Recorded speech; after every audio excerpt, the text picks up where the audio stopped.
Today's guests are Peter Fiekowsky, who is an MIT graduate in physics and chairman of the Foundation for Climate Restoration, and Dr. Peter Wadhams, who's an emeritus professor of ocean physics from Cambridge University and currently a professor at Turin Polytechnic in Italy. This man went under the ice pack in nuclear submarines for 40 years, studying the Arctic ice cap from underneath, unique perspective, not from satellites. And for that, to me, he should get the Nobel Prize in Physics. This is the book that he wrote. It was published in 2016 in hardcover, and it's now available in paperback. It's been translated into 8 languages so far. Today's program will be on climate restoration. We won't have a slide set as we're used to doing. This will be an interactive question and answer session with our 2 panelists and 2 co-hosts. Regina, would you start off? Yeah, sure, absolutely. Thank you, Stuart. So my question is, what is climate restoration, and how is it different from what everyone else is working on here at COP? Climate restoration is a concept of the goal of giving our children the same climate, the same safe climate we had when I was young, where we know that humanity can survive. And in a sense, it's the same. That is, it's taking from the implicit. Everyone wants, of course, to have a safe climate where humans can survive, and taking it to the explicit. And to be explicit, you have to specify what and by when. So getting CO2 below the level to the levels that humans have survived long-term in the past, which is 300 parts per million, and doing that by the year 2050, which gives us time that we're very confident that our species and civilization can survive. Well, the other part of that question is, how is it different than what's being negotiated supposedly back in the plenaries? The plenaries have been focusing basically on getting to net zero emission. And that was a very good goal back in the 1970s when CO2 levels were still at safe levels that humans could survive. And as CO2 emissions have gone up, of course, it became clear we have to get the carbon out, but the policy didn't change, the goal didn't change. And so although we need to get the carbon out to assure future generations that we can survive, the speaking of it has been trying to just reduce emissions. So it's raising the bar to the point where we're explicitly committed to the survival and flourishing of humanity. And the jargon for reducing emissions is mitigation. We want to mitigate, yeah? Right. Okay. So we're climate restoration is the third leg of the stool. So you have mitigation to reduce emissions, adaptation to deal with what there is, and restoration is get the carbon back out so that the world's climate supports humanity and the nature that we require. So have we been lying to ourselves all this time that emissions reductions aren't enough, that mitigation is not enough? No, I don't think we've been lying to ourselves. It's just that the question of taking carbon out of the atmosphere, reducing CO2 levels, just simply hasn't arisen because it hasn't seemed to be technically feasible.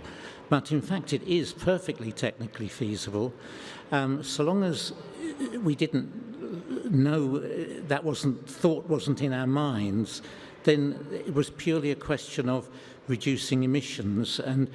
But we've now learned that, of course, because carbon stays in the atmosphere for so long, we now estimate 30,000 years, it's essentially everything we've put into the atmosphere stays there. So therefore, any carbon emissions at all are going to give us a warmer climate. Our climate will constantly warm. If we reduce our emissions, all that happens is the climate warms more slowly. We just roast more slowly, but in the end we'll have a much warmer climate with really severe catastrophic results. So the only answer is to take CO2 out of the atmosphere, to take it out of the environment. And we can do that, and ways have been developed to make it possible. They just have to be made more cost effective. But the reason why the question of lying arises is because people always didn't know that you could get carbon dioxide levels down. We thought it was just a matter of trying to reduce emissions.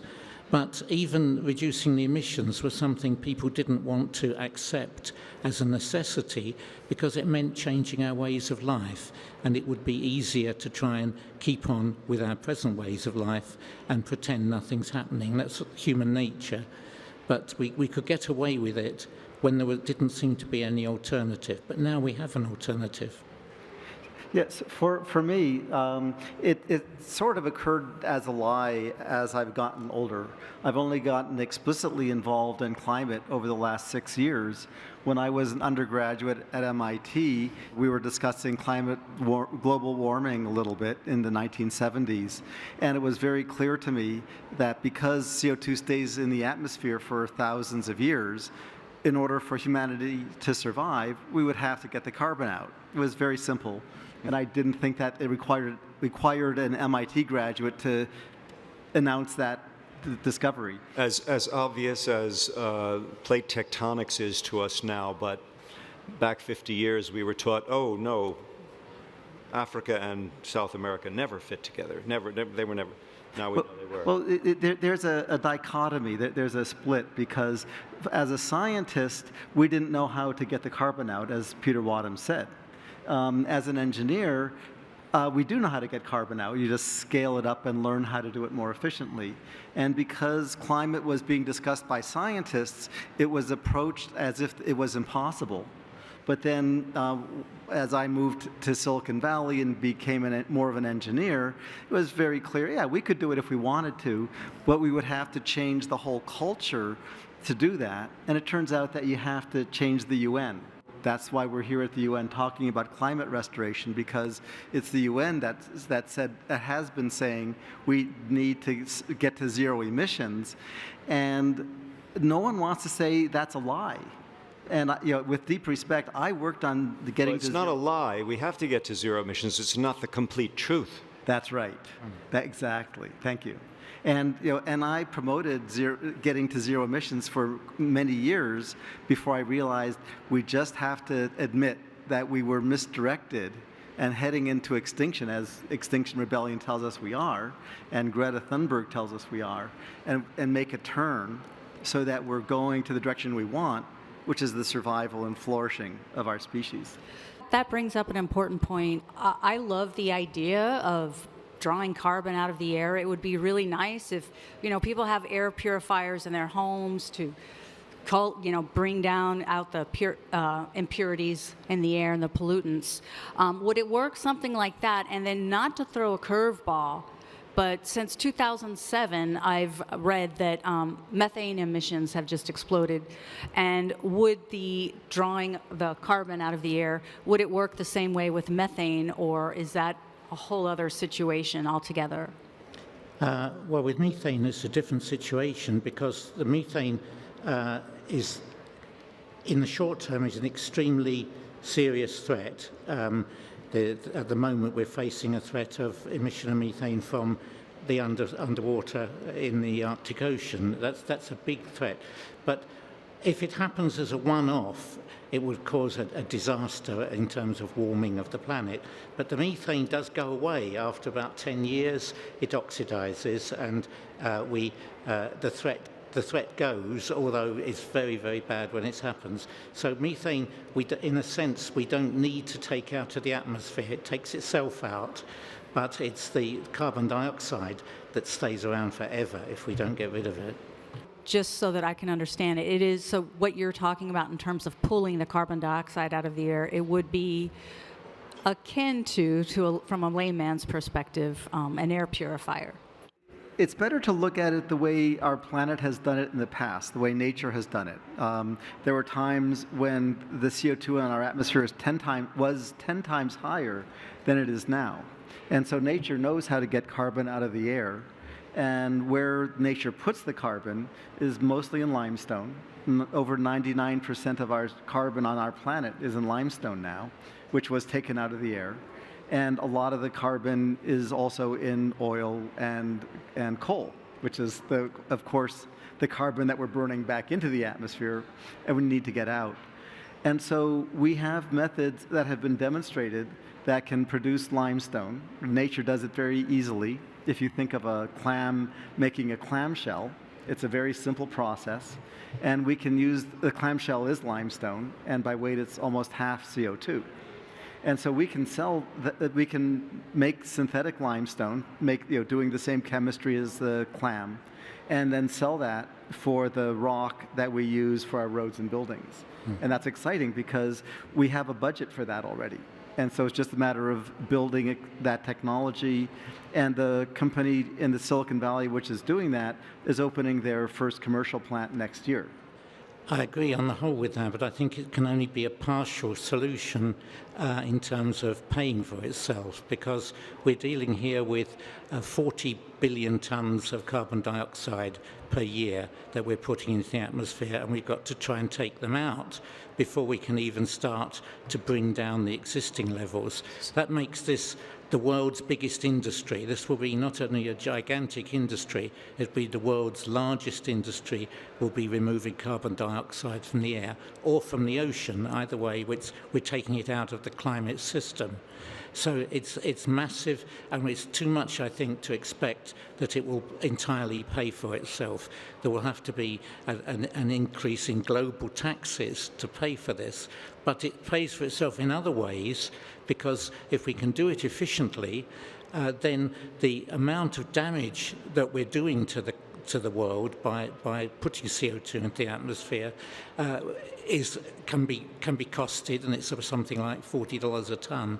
But if we take carbon dioxide out of the atmosphere more cheaply than that, we're gaining financially, even though, of course, we're having to pay for it through taxes, but we're getting that back because we're not damaging the environment so much.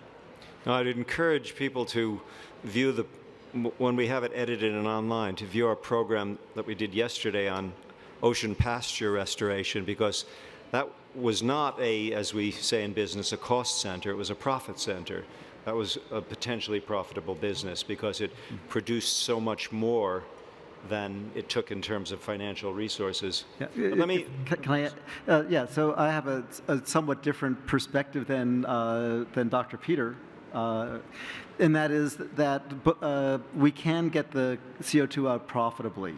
Now, obviously, it would be nice if we could get government funding, but in today's political environment, we can't predict it, and I don't want my children and your children to be dependent on hoping that we can get government funding.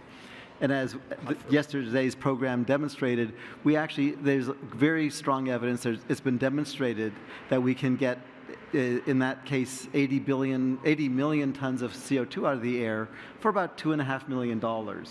And so, given that technology gets better over time, I'm optimistic that we could do it. That they get the whole trillion tons of CO2, of excess CO2 out by the year 2050, and do it commercially. So as the government works on governance and regulation and safety, the commerce can work on providing the food that the ocean restoration provides and the rock that our construction industry needs. Why haven't I not heard climate restoration about it as a thing? Well, I agree with that as a problem, because I lecture on climate change and climate restoration. My students, of course, know all about it because I teach it to them. But when I give lectures to students, young people, I was giving one at the Turin Academy of Sciences 2 days ago. They come up and ask, why don't I know anything about this? I've never heard anything about this. So somehow, the young people who are full of enthusiasm and idealism for doing something about the climate don't generally know that climate restoration through carbon dioxide absorption out of the atmosphere, they don't know that's possible. They've never heard anything about it.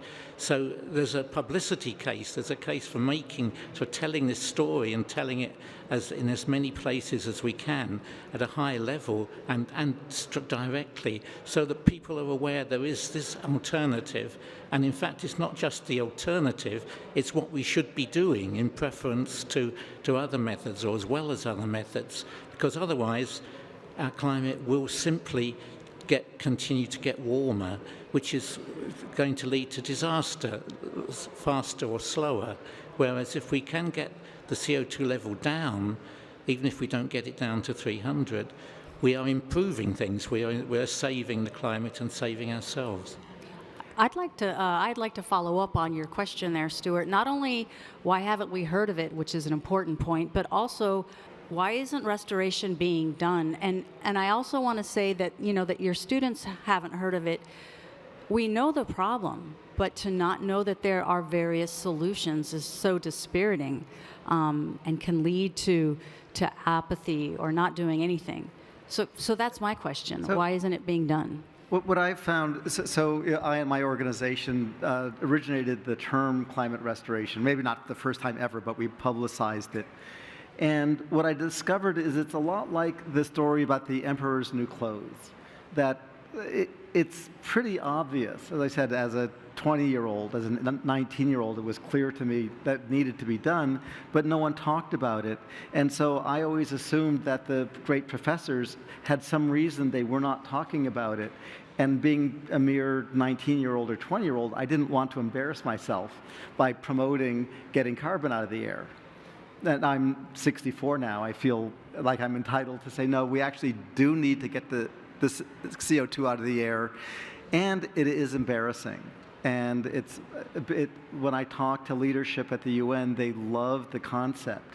But it's very difficult. It's difficult for them to speak about it publicly yet, for the same idea as the emperor's new clothes, that it needs to come up from the ground. It needs to be the youth. It needs to be the youth leaders, religious leaders who talk about it, because they can say it without the peer-reviewed research. The UN can't say it until there's the peer-reviewed research, and the peer-reviewed research can't happen until someone authoritative says it. It can't be the UN because they don't have the peer-reviewed research, and that leaves Thunberg and the religious leaders and political leaders running for president or prime minister who can say it. I'm going to ask a multi-part question now. Can we really restore the climate? What kind of processes are involved? Are they processes that are mechanical? You got to build something. Are they natural? If you can give us a list, and I think the audience would love to hear the techniques, maybe a short bit about each one, so we can get our heads around it. And then, are these methods that I'm going to hope you'll list for us between you two gentlemen, are they safe, and are they being applied yet or not? So that's multi-part. See how much of it you can remember. Well, I'll start off and then pass on. I think we can restore the climate, but it's a very big job to get it back to the state it was in before the Industrial Revolution. We've added so much CO2 to the atmosphere, and it's stayed, that we've got to take out every year a lot more than we put in and get ourselves down to where we were. That it can be done. It all depends on how much effort we put in, and also whether we're serious as well about reducing emissions, because if we're putting out, say, 40 billion tonnes into the atmosphere a year, then we've got to start off with getting rid of those 40 and then try to get rid of more. But if we only put out 20, and we reduce our emissions by a half, we don't have to take out so much before we're getting the base level down. So we gain, the more we take out by not doing emissions, the less we have to take out by carbon dioxide removal in order to get it down get it down to some lower level. The methods, I'll just mention Let me address the first part of the question, too. So I'm a bit more optimistic as an engineer.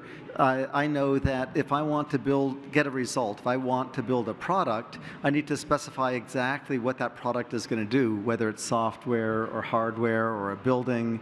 If it's a building, where is it going to be, what is the function, and when does it need to be completed? And once you specify exactly what you want, you find the resources. And what's been missing in climate is we never specified what and by when. And by saying that we want to get the CO2 in the air below 300 by the year 2050, we discovered that we do have the methods to do it, and that they're actually totally economically viable. And so we can definitely get all the data I've seen, and as a physicist, I think you can trust my perceptions of it. Of course, there are many things I say which turn out to be wrong. But we can't get the CO2 out. It will be a long time before we restore the glaciers and the ice pack, and so the world will look different. But in my studies, there's every reason to expect that humanity will survive, and it will be a little bit different. And I'll let Peter go on with some of the methods. Or do you have another question? Well, on that same point, humanity will survive. To be less optimistic, but to be somewhat optimistic, is to say, well, if we get the level of CO2 in the atmosphere going down instead of relentlessly going up faster and faster every year, then we're on the right path. It will enormously increase our sense of optimism about the future, and will inspire people to do even better. The fact that we've turned the corner and the curve is coming down, even if however long it takes to get it down to where it was before the Industrial Revolution or during the last ice age, we're on the right road, and that would be enormous for feeling that we're saved, this world is saved, so the world can tackle all its other problems, and the sense that we are on the positive route instead of the negative route. I like the idea of being on the positive road and doing what we can. I want to follow up on what Peter was saying, and my question is, can we succeed, and what does success look like? For example, Peter, you had suggested that that the ice caps would be able to rebuild themselves, and I'm also wondering, what does that say to the permafrost? Once it's gone, is it always gone? What is success? Well, the first part of getting CO2 down is, in a sense, mechanical. You monitor how much CO2 there is, and you do the processes that get it out until it gets to the level that we pretty much all agree around 280 seems to be optimal for humanity. Now, and as Peter Wadhams said earlier, the methane goes away on its own. Restoring the ice, there are methods we probably don't have time to discuss today for restoring Arctic ice, which make a lot of sense, especially when we're on the way to getting CO2 back to safe levels. And so we can do things to accelerate the cooling of the Arctic, which will rebuild the ice. Now, we've only got a couple of minutes left, so I'd like to ask both of you, what should people be doing? What should policy be makers doing? What direction should the negotiations be going in terms of climate restoration? What are your calls to action? Well, I think there has to be action at the highest level, because the fact that my students say, why didn't anybody tell me about this, it applies also to government, ministers and UN bureaucrats.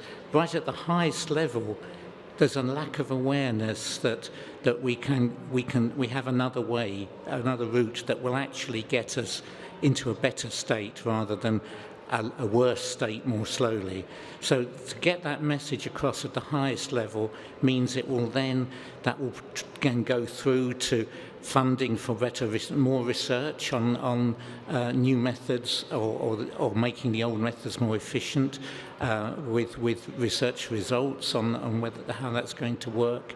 That will lead on to greater funding from government sources. It would lead to it being taken on by the IPCC as a very serious alternative, which at the moment they're not doing. They're talking about reduction of emissions with carbon dioxide removal as just something that you might do a little bit of if you don't quite manage to get your emissions to zero, which is what they're saying in their 1.5 degree report, which is, I think, completely at variance with the facts. So if we can get the story across at the highest level, it will come down to the levels at which you'll see concrete results being applied.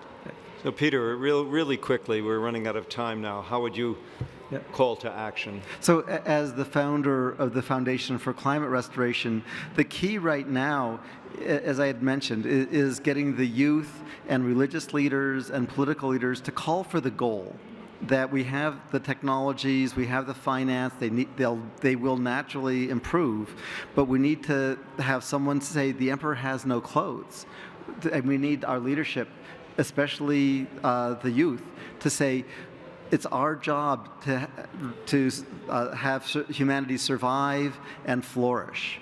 And once we have that goal in mind, getting CO2 below 300 by 2050, the rest of it will happen naturally, because everyone here, all 10,000 people at the summit, at the COP, are online for that result. They just need to know where to go.